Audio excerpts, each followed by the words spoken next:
नमस्कार दोस्तों, कैसे हैं आप लोग। उम्मीद करता हूँ खुश होंगे, मज़े में होंगे। तो दोस्तों, जैसा कि आप जानते हैं, मैं इस चैनल पर लेकर आता हूँ नए नए ऑडियो बुक्स जो होते हैं कॉमिक्स से, नॉवल से और स्टोरीज से। अगर आपको ऐसे कंटेंट पसंद है तो प्लीज़ मेरे वीडियोस को लाइक करें और चैनल को सब्सक्राइब करें, क्योंकि मैं ऐसे कंटेंट लाता रहता हूँ। तो चलिए दोस्तों, इसी नोट पर आज की वीडियो शुरू करते हैं। आज की वीडियो में मैं शुरू करने वाला हूँ एक नया उपन्यास का नाम है पलटवार, जो विमल सीरीज की एक नॉवल है और जिसे लिखा है हमारे श्री सुरेंद्र मोहन पाठक जी ने। तो चलिए दोस्तों, ज़्यादा देरी ना करते हुए शुरू करते हैं पलटवार नॉवल का पहला पार्ट। पूर्वाभास। इंटरनेशनल ड्रग लॉर्ड रिकियो फिगुएरा की सह पर भाई की जगह लेने का तमन्नाई इनायत दफेदार अंडरवर्ल्ड में ये स्थापित करने की कोशिश करता है कि भाई मरा नहीं था, सोहल के हाथों गंभीर रूप से घायल हुआ था और अब दुबई में बैठा सफा पाता था। तदुपरांत वो सोहल को ढेर करने का और होटल सीव्यू को खंडर बनाने का संकल्प धारण करता है। पलटवार के तौर पर सोहल के खेमे से अंडरवर्ल्ड में फैलाया जाता है कि सोहल को दफेदार मांगता था। सोहल को अपने चैम्बूर का दाता के रोल में जीत सिंह तालातोड़ और विकास गुप्ता की सूरत में दो नए मुरीद मिले थे। छुप के वार करने में माहिर दफेदार सोहल पर कई वार करता है, लेकिन इरफान और सोहाब की होशियारी और दुरंदेशी से सब नाकाम हो जाते हैं।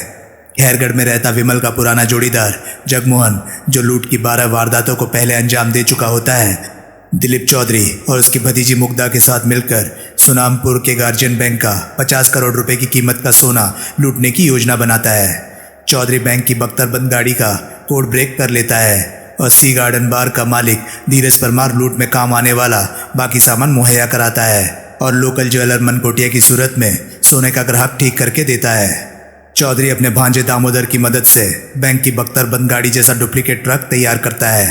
सोने को रातों रात सुनामपुर से राजनगर के करीब कैसाना समुद्र तट तक धोने के लिए इब्राहिम शेख का स्टीमर किराए पर लिया जाता है। शेख को सोने की भनक लग जाती है। वो अपने 4 साथियों के साथ उस पर घात लगाने की तैयारी करने लगता है। खैरगढ़ चौकी के इंचार्ज दरोगा भगवती सिंह डोभाल को जगमोहन पर शक हो जाता है कि वो कोई शातिर मुजरिम था और वो बाजरिया सिपाही किशोरी लाल के उसकी निगरानी करवाने लगता है।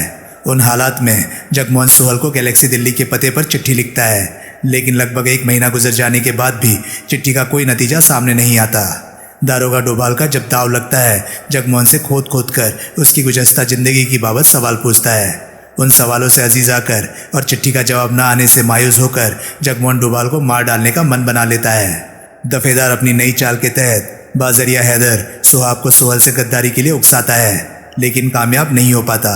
फिर सोहल के खेमे में दफेदार की उस नई स्ट्रेटेजी का तोड़ सोचा जाने लगता है। दफेदार अपनी कोशिश जारी रखता है।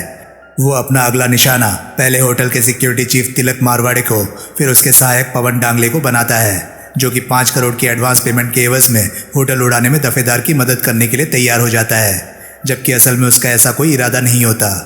नदी स्तन होटल तो ढेर नहीं हो पाता। दफेदार अपना 5 करोड़ रुपया खो बैठता है। क्रिसमस ईव पर सांता क्लॉज बना जगमोहन सुनामपुर के गार्जियन बैंक की डकैती में कामयाब होता है। वो और उसके साथी दिलीप चौधरी और मुग्धा बैंक की बख्तरबंद गाड़ी समेत इब्राहिम शेख के स्टीमर पर सवार होकर सुनामपुर से कूच कर जाते हैं। दिलीप चौधरी जब नकली बंधक बना बैंक में बंद होता है तो बेनीवाल नाम का एक व्यक्ति अपनी बीवी को पहुंचाने के लिए उसे 500 यूरो के 60 नोट सौंपता है, जो कि चौधरी खुद हजम कर जाता है और बेनीवाल पुलिस को उन नोटों के नंबर बताता है, जो कि बाद में चौधरी और उसकी भतीजी की गिरफ्तारी की वजह बनते हैं। गवाहों के बयानात के बिना पर पुलिस लुटेरों की कंपोजिट पिक्चर तैयार करती है, जो कि फाइल हो जाने पर बाद में इतवार के अखबारों में छपती है और वो भी चाचा भतीजी की गिरफ्तारी की वजह बनती है। स्टीमर के सफ़र के दौरान इब्राहिम शेख और जगमोहन के बीच घात प्रतिघात का दौर शुरू होता है, जिसमें शेख के 3 आदमी मारे जाते हैं, लेकिन उसका स्टीमर पर कब्जा होने की वजह से बाजी फिर भी उसी के हाथ में रहती है। लिहाजा वो जगमोहन वगैरह को मजबूर करता है कि वो माल का सौदा जान से करे और एक बोट पर सवार होकर स्टीमर छोड़कर चला जाए। वो ऐसा ही करते हैं, लेकिन स्टीमर छोड़ने से पहले चौधरी उसमें बारूद लगा देता है, जो उनके पीछे फटता है तो सोने से लदी बैंक की गाड़ी समेत स्टीमर समुद्र में डूब जाता है। किनारे लगने पर चौधरी भतीजी को बताता है कि उसके पास नेविगेटर नाम का एक उपकरण था, जो कि एन कील ठोककर बता सकता था कि स्टीमर कहाँ डूबा हुआ था, और वो नौबत आने तक रहने के लिए उसने राजनगर में कूपर रोड पर एक फ्लैट ठीक किया हुआ था। संयोगवश चाचा भतीजी का वो वार्तालाप जगमोहन भी सुन लेता है और यूं वो नेविगेटर और उनके राजनगर के ठिकाने की बाबत जान जाता है। धीरज परमार को बाजरिया मनकोटिया पता चलता है कि जगमोहन वगैरह सोने के साथ कैसाना समुद्र तट पर, जहां कि उन्हें शूट करके सोना हथिया लेने का सीन सेट था, नहीं पहुंचे थे। जगमोहन अपनी माशूक सिमरन, जो कि उसके सदके सी गार्डन में परमार की बराबर की पार्टनर होती है, के फ्लैट पर उसे तमाम वाकयात कह सुनाता है, जिसमें नेविगेटर और चाचा भतीजी का मौजूदा पता भी शामिल होता है। जगमोहन उसे सोहल को लिखी अपनी चिट्ठी की बाबत भी बताता है और कहता है कि क्योंकि उस चिट्ठी की कोई प्रतिक्रिया सामने नहीं आई थी, इसलिए एक हफ्ता पहले वैसी ही चिट्ठी उसने अपने अपराध जगत के एक दूसरे साथी हीरालाल हजराती को लिखी थी। सिमरन वो तमाम बातें आगे धीरज परमार को कह सुनाती है। जगमोहन खैरगढ़ वापस लौटता है तो इस बार डोभाल इशारों में बात करने की जगह जगमोहन की तमाम पोल पट्टी खोलकर रख देता है। उसके पास मौजूद करोड़ों की लूट की रकम में से आधे की मांग करता है और जगमोहन के इनकार करने पर उसे ढूंढ के रख देता है। चौधरी ने कूपर रोड पर जो 15 लाख का फ्लैट खरीदा होता है, उसकी 5 लाख की बाकी अदायगी वो लैंडलॉर्ड मेहरोत्रा को यूरो में चुकाता है। यही बात अंततः उसकी भतीजी की गिरफ्तारी की वजह बनती है। एसपी यदुनाथ सिंह सुनामपुर से राजनगर आता है और दोनों को पकड़कर ले जाता है। उससे पहले वो जगमोहन की टोह में खैरगढ़ पहुंचता है तो उससे मालूम पड़ता है कि दिल का दौरा पड़ने से उसकी मौत हो चुकी है। लाश देखकर वो ये फैसला नहीं कर पाता कि वो बैंक की डकैती में शामिल डकैत था या नहीं। एसपी की जुबानी जब दरोगा डोभाल को पता चलता है कि जगमोहन ने 50 करोड़ के सोने पर हाथ साफ किया था, तो वो उस दौलत के सपने देखने लगता है और अपने उस अभियान के तहत जगमोहन की बाबत एसपी यदुनाथ सिंह को खूब गुमराह करता है। मुंबई में चिरकुट दफेदार के सामने ये सनसनीखेज रहस्य उद्घाटन करता है कि डेविड परदेसी का असली नाम सफदर अली खां था और वो हैदर का सगा भाई था। वो हैदर को बुलाकर उसके भाई से मिलने की ख्वाहिश जाहिर करता है तो उसे हैदर का टालू जवाब मिलता है। नतीजतन वो हैदर के पीछे इस हुक्म के साथ आदमी लगा देता है कि जब भी दोनों भाई मिले तो दोनों को खत्म कर दिया जाए। लेकिन अपनी होशियारी से हैदर सबको उल्लू बना देता है और दोनों भाइयों में से कोई भी न सिर्फ दफेदार के आदमियों के काबू में नहीं आता, दोनों ऐसे गायब होते हैं कि उन्हें ढूंढे नहीं मिलते। मुंबई में विमल का चैम्बूर का दाता वाला रोल जोर पकड़ता जाता है। उसे नए नए फरियादियों से दो चार होना पड़ता है और आदत से मजबूर वो किसी को नाउम्मीद नहीं करता। ऐसे ही एक अभियान के दौरान बतौर राजा गजेंद्र सिंह मुंबई के पुलिस कमिश्नर जुआरी से उसका फिर आमना सामना होता है तो कमिश्नर साफ इशारा करता है कि वो जानता था कि राजा गजेंद्र सिंह असल में सोहल था, लेकिन साथ ही उसे आश्वस्त करता है कि उसे सोहल का चैम्बूर का दाता वाला रोल पसंद था। विमल को आखिरकार जगमोहन की चिट्ठी मिलती है। वो उस जज्बाती चिट्ठी को पढ़ता है जिसमें जगमोहन ने उसे ज़मीन का कैदी बताया था और मदद के लिए गुहार लगाई थी।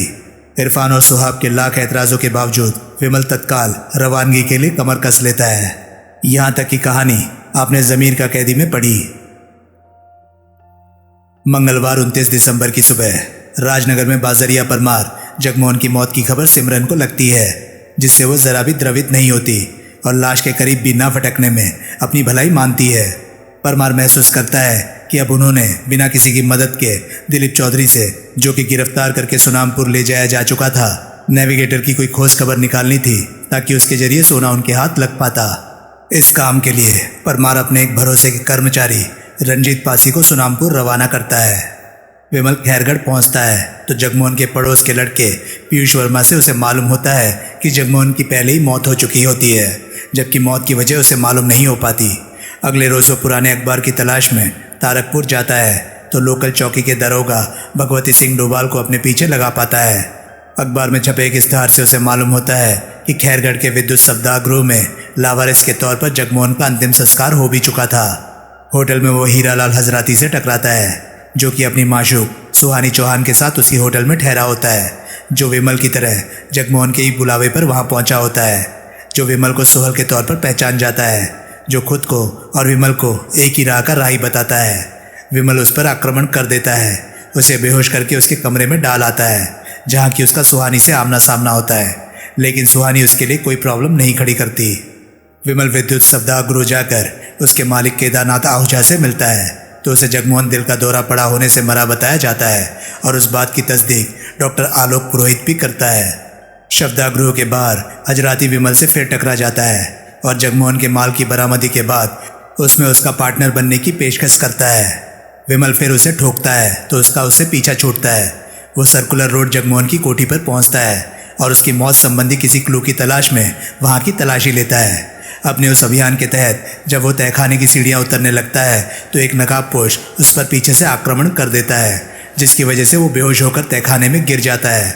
जब उसे होश आता है तो वो खुद को दरोगा डोभाल के रूबरू पाता है, जो उस पर इल्ज़ाम लगाता है कि उस पर हमला उसके पार्टनर ने किया था और वही तहखाने में गड़ा माल लेकर फरार हो गया था।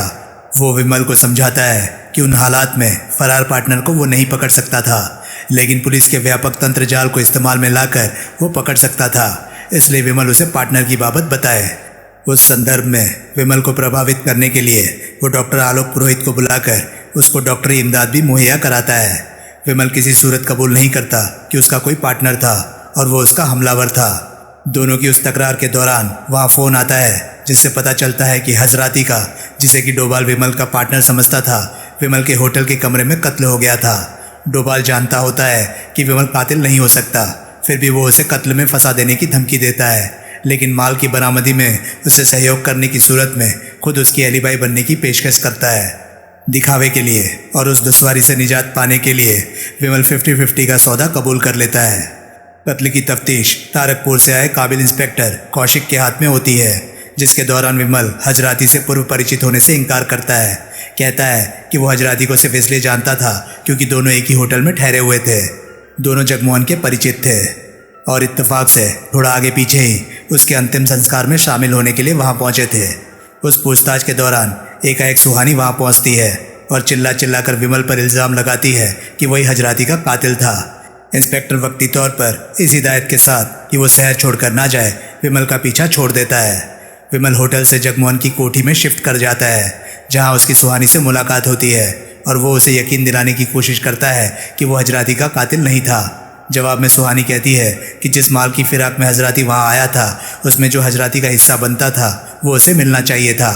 विमल उसकी मांग कबूल करके उससे फिर मिलने का वादा करके उसे रुखसत कर देता है।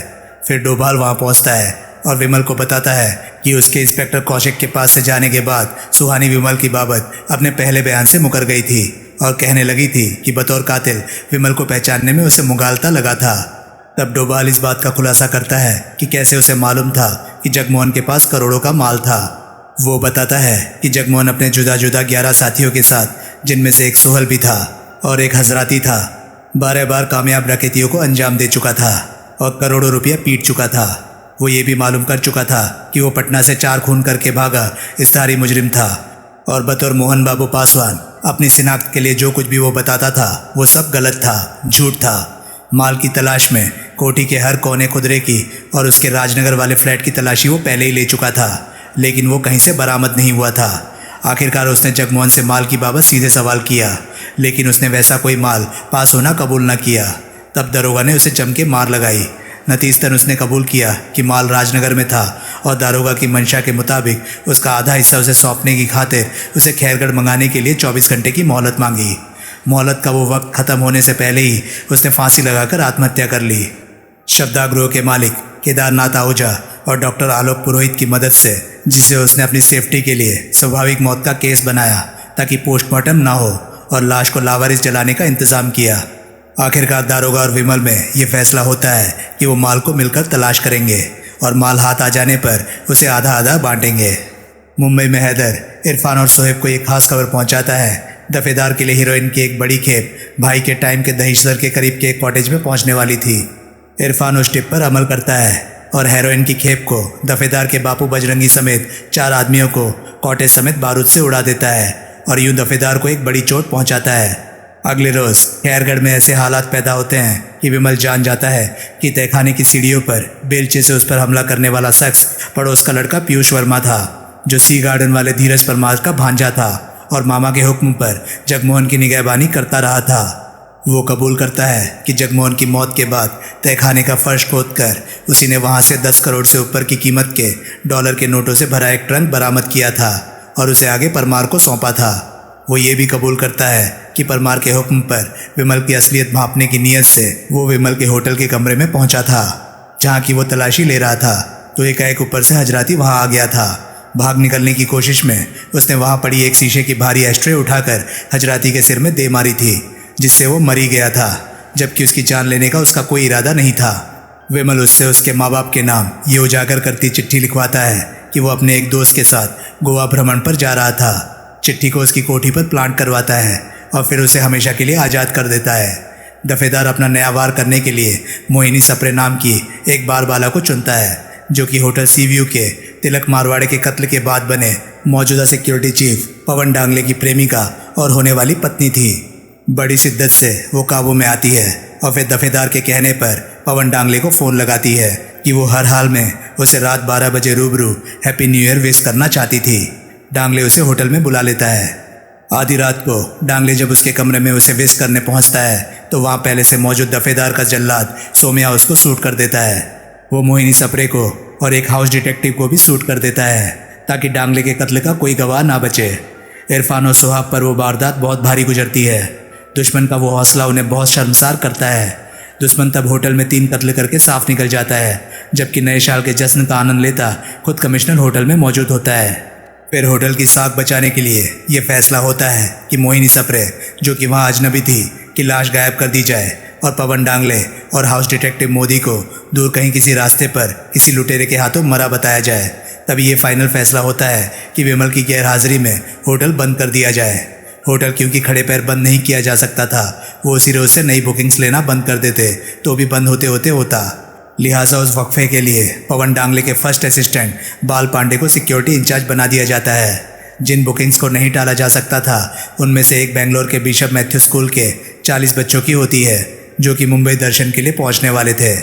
खैरगढ़ में विमल चोरी से घर से निकलता है और रेलवे स्टेशन पर जाकर अपने और सुहानी चौहान के लिए मुंबई की टिकटें बुक कराता है। फिर वो होटल में जाकर सुहानी से मिलता है। वो सुहानी को नए सिरे से यकीन दिलाता है कि उसने हजराती का कत्ल नहीं किया था, लेकिन जब तक असल कातिल ना पकड़ा जाता पुलिस ना उसे और ना सुहानी को खैरगढ़ से कूच करने देती। वो सुहानी को एक ऐसी कहानी सुझाता है जो वो अब आगे पुलिस को सुनाती तो पुलिस चार्ली ब्राउन नाम के एक ऐसे शख्स को कातिल समझती जो कि कभी पकड़ा नहीं जा सकता था, क्योंकि वो शख्स पहले ही मर चुका था। उस कहानी को मजबूती देने के लिए सुहानी को यह फर्जी बयान देना पड़ता कि हजरती ने खुद उससे कहा था कि उसे चार्ली नाम के एक शख्स से जान का खतरा था, जो पता नहीं कैसे खैरगढ़ पहुंच गया था और जो एक बार उसे पीट भी चुका था। सुहानी के नए बयान के बिना पर पुलिस चार्ली ब्राउन को हजरती का कातिल मान लेती है। वो जब चार्ली ब्राउन की पड़ताल करती तो मालूम पड़ता कि वो नॉन क्रिमिनल था, लेकिन जब वो उन्हें ढूंढे ना मिलता तो वो मजबूरन फाइल क्लोज कर देती। विमल वापस सर्कुलर रोड जगमोहन की कोठी पर लौटता है और दारोगा डोभाल को वहां बुलाकर चार्ली ब्राउन के कातिल होने की बाबत उसे भी वही पट्टी पढ़ाता है जो कि उसने सुहानी को पढ़ाई थी। विमल उसे समझाता है कि चार्ली ब्राउन को कातिल मान लिया जाता तो केस को हल हो गया मान लिया जाता। तब कौशिक अपने आप वापस लौट जाता और पीछे डोभाल और विमल माल की तलाश में कुछ भी कर गुजरने के लिए आज़ाद होते। डोभाल को भी वो स्कीम जचती है और वो उस पर अमल करने के लिए हामी भर देता है। अगले रोज सुबह इंस्पेक्टर कौशिक विमल से मिलने पहुंचता है। वो उसे बताता है कि कातिल का पता चल गया था, इसलिए वो केस को चौकी इंचार्ज डोभाल के हवाले करके वापस तारकपुर अपने थाने जा रहा था। वो विमल पर तंज कसता है कि चार्ली ब्राउन का नाम उछालकर एक तरह से केस तो उसी ने हल कर दिया था। इसी तरह से विमल चार्ली ब्राउन का नाम देर से जुबान पर लाने के बारे में उसे मुतमईन कर देता है। इंस्पेक्टर का फिर भी सवाल होता है कि अगर उस नाम का कातिल शहर में था तो उसका कोई अता पता क्यों नहीं मिल रहा था। जवाब में विमल सुझाता है कि ज़रूर वो किसी फर्जी नाम से उस शहर में कहीं रह रहा था। उस बात से इत्तेफाक जाहिर करता इंस्पेक्टर रुखसत हो जाता है।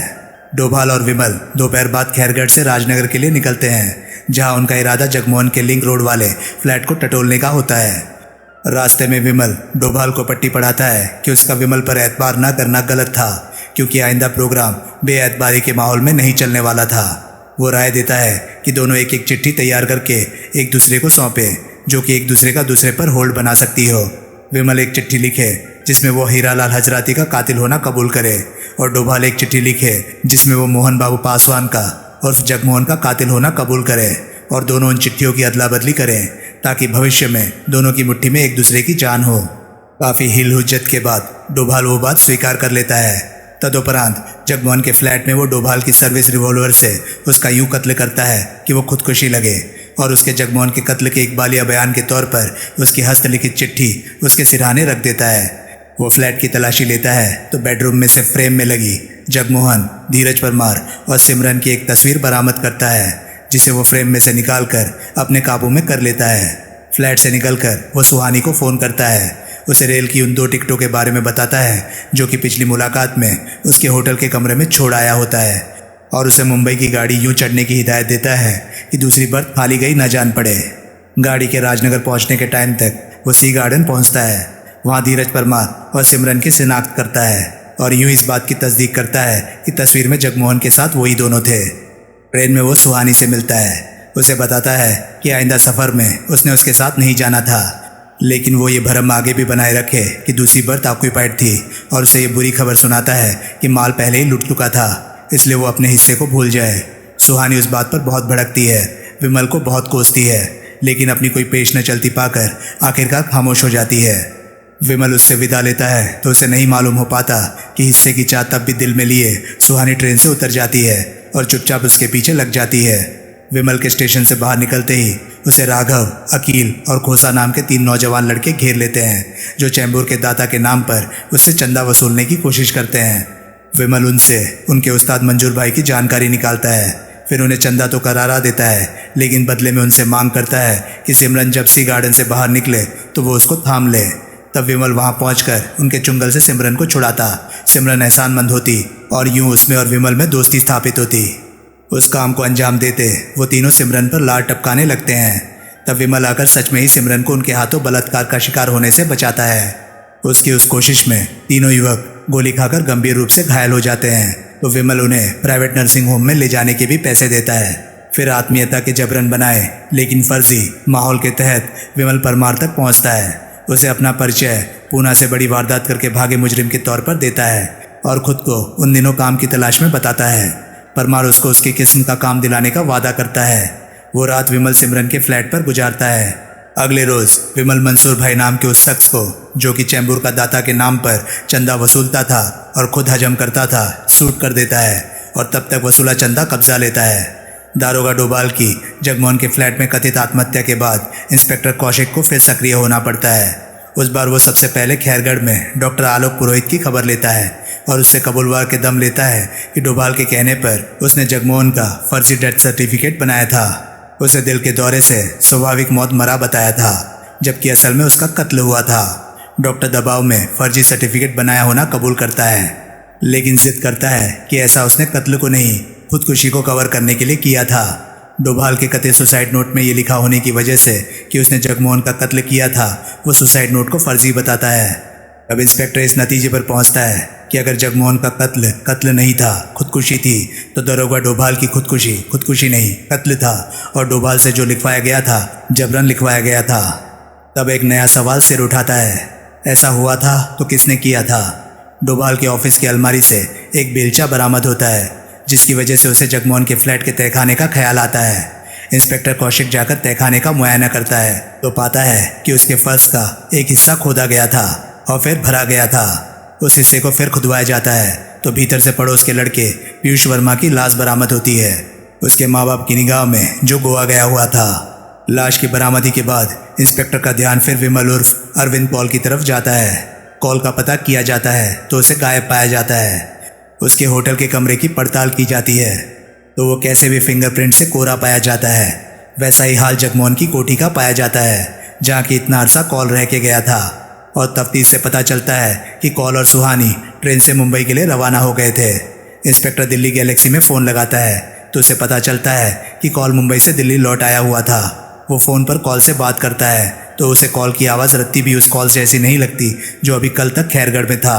वो कॉल के लिए मुंबई मराठा में फ़ोन लगाता है तो वहाँ से जवाब मिलता है कि कॉल दिल्ली लौट गया हुआ था। उन बातों से इंस्पेक्टर ये नतीजा निकालता है कि कॉल की आइडेंटिटी जेन्युइन थी, लेकिन उसे कोई और शख्स इस्तेमाल कर रहा था, जो कि इतना शातिर मुजरिम था कि पीछे कहीं अपने फिंगरप्रिंट्स तक छोड़ के नहीं गया था। ऐसा शातिर मुजरिम जगमोहन का दोस्त था, जो कि साबित हो चुका था कि खुद भी एक शातिर मुजरिम था। कौशिक फिर राजनगर पहुंचता है और नए सिरे से जगमोहन के लिंक रोड वाले फ्लैट का मुआयना करता है तो बेडरूम की साइड टेबल पर पड़े खाली फ्रेम पर फोकस बनाता है, जिस पर सामने की तरफ एक अंगूठे और पिछली तरफ 4 उंगलियों के निशान पाए जाते हैं और वो जगमोहन डोभाल के अलावा किसी तीसरे शख्स के होते हैं। उनकी शिनाख्त के लिए इंस्पेक्टर उन्हें फिंगरप्रिंट्स के महकमे के हवाले करता है तो मालूम पड़ता है कि वो प्रिंट्स मशहूर इश्तहारी मुजरिम सरदार सुरेंद्र सिंह सोहल के थे। इंस्पेक्टर के छक्के छूट जाते हैं। इतना बड़ा मुजरिम कॉल बना।